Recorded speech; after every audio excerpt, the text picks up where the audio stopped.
We'll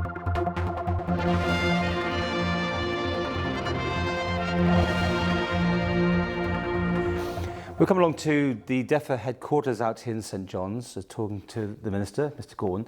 The interview I want to talk to you about is what you've had in the media this week about the situation with Sellafield. I mean, the Isle of Man government's always been against it, always trying to close it. It's still there. Yeah, we've got a clear policy. It's a long-standing policy from the department and indeed from the Isle of Man government that we wish to see the site closed.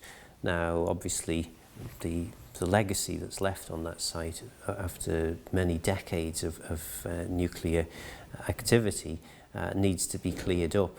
And I think the thing that's brought this issue to the news attention at the moment is in relation to the National Audit Office, who recently issued a report about the activities of Sellafield Limited, who are contracted by the Nuclear Decommissioning Agency to decommission the site.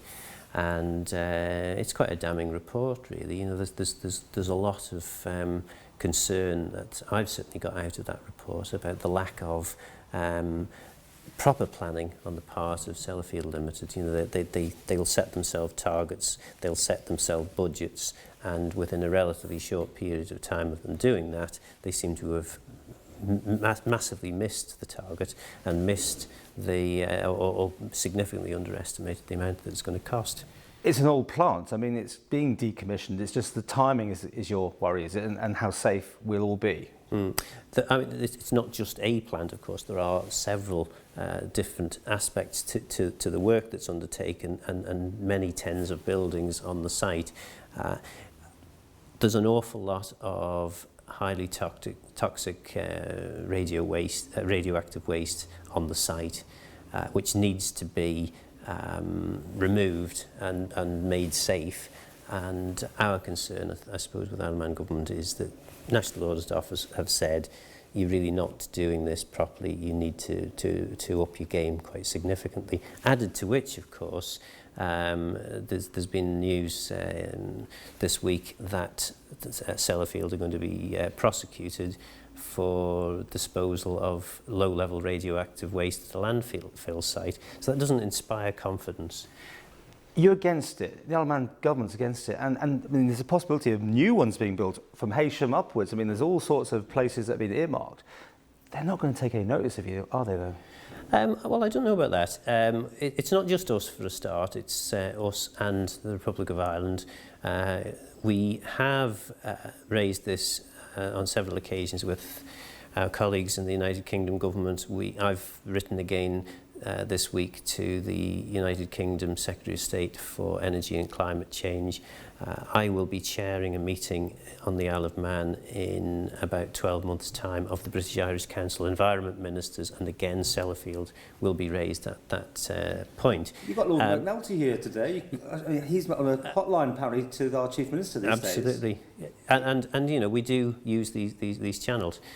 It's a big problem. I mean, where I sat in the UK minister's seat, I would argue that regardless of how quickly the United Kingdom wants to decommission the site, it's going to take time. What I think we're saying is we just want some reassurances from the UK that their commitment to actually decommission the site and the waste on that site, make safe the waste on that site is there. You haven't got any reassurance. You're not going to get any, are you? Well, I don't know. I think we have had in the past. I think this is the concern. You know, we read the various assurances, the various targets for clearing up the site. I think they're talking about 2020 was one of the target dates for clearing up all the legacy waste issues on the site. But we hear the target dates, and then we see the target dates slip by. What we want really is some reassurance from the United Kingdom government that they are serious about these targets. Because again, if they are thinking about looking at expanding the nuclear industry in the future in the United Kingdom, again, our opposition will be total to this if they can't be trusted to deal with the mess that's been caused in the past. You know, and I think they need to be able to convince their own people as well that you know, they're capable of running a nuclear industry. The reality is the lights have to stay on, and until other options become available, and the Isle of Man hasn't yet to even get near its 15% renewables, but that's another story. I mean, the lights have to stay on, and nuclear seems to be about the only way that's going to be doable. Absolutely. So it's got there somewhere, hasn't it? And you know, I think possibly we need to look again at some of our opposition to the nuclear industry as Isle of Man government, and certainly we are. Because it's against it, isn't it? The Isle of Man government's against it. Against the whole concept, that's the existing policy. But we are looking again at our whole energy policy, as well as the whole sustainability, environmental policies that the government has. I'm supposed to be going back to Tynwald sometime in the new year to talk about our whole environmental and infrastructure policies. So we are looking at this. So do I glean there that you're going to have a change of heart, that nuclear will be okay, but not in our backyard? Put it this way, if we were to have a change of heart, we would expect a nuclear industry to be safe and to be committed not to leaving a large legacy which is going to cost future generations a fortune and have a significant risk to neighbouring countries. At the moment, there isn't an awful lot of evidence that the United Kingdom is able to meet its own targets in terms of dealing with its own waste from previous generations. People remember when Sellafield was actually discharging nuclear waste, albeit they were calling it low-level waste. I mean, that's not that long ago, is it? It isn't. I mean, certainly when I was first elected, I was asking quite a few questions about the release of technetium-99 into the Irish Sea, and that has stopped.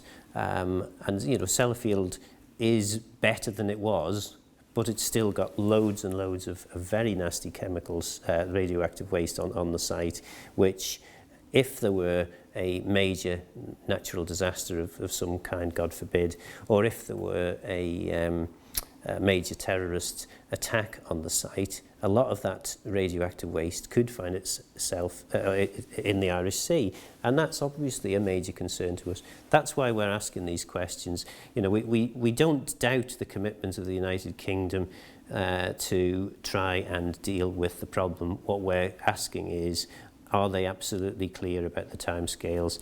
Do they perhaps need to reinvigorate their own internal policies and commitment to ensuring that that when they set themselves targets, that they're not just targets to sort of brush aside opposition? Oh, look, we've got this wonderful target that says this is going to be done by such and such a date, knowing full well that date's never really achievable. What they keep apparently seeming to do, Sellafield Limited, apparently seems to be doing, is underestimating the risks.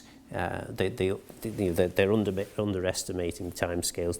They assume that everything is going to work extremely well and it's all going to be done quickly. They don't put an awful lot in by way of contingency for cost and timescale.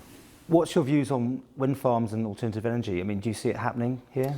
I'm absolutely sure that there will be greater use of renewable energy. Wind farms, onshore wind farms? I don't see why we shouldn't, although I know the Chief Minister has a very strongly stated public view on onshore wind farms.